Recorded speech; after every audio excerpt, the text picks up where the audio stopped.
Машина бұл жерде тұрған еді, мұны енді жауып тұрған.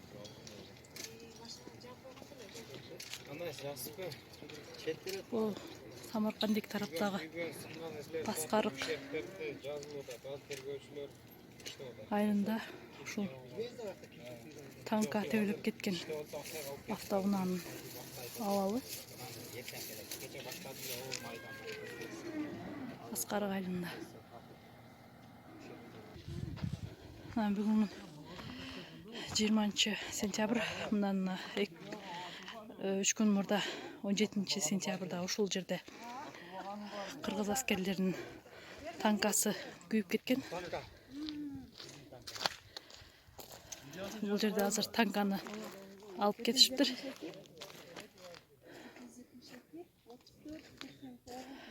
Алып кетишкен.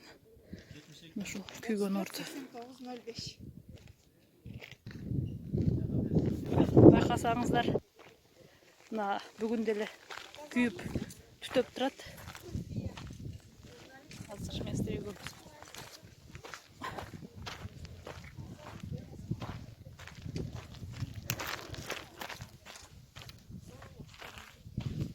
Дагы деле күйүп турат.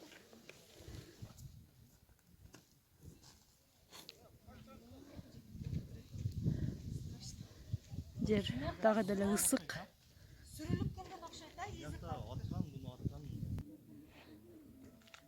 Пулеметтің оқтары, патрондар.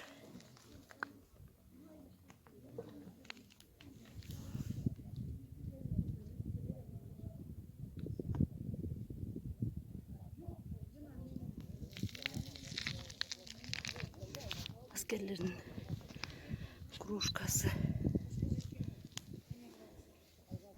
вилка, қашықтары.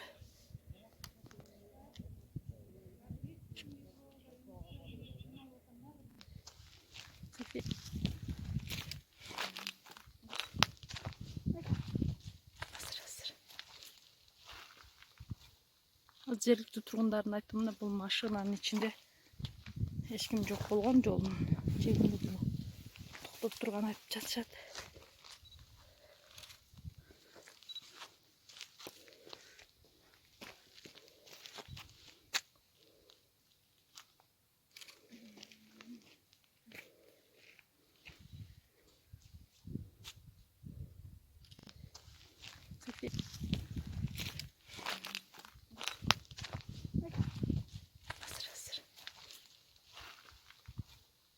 Жергілікті тұрғындардың айтымында бұл машинаның içinde ешкім жоқ болған, жолдың шегінде тоқтап тұрған айтып жатышат.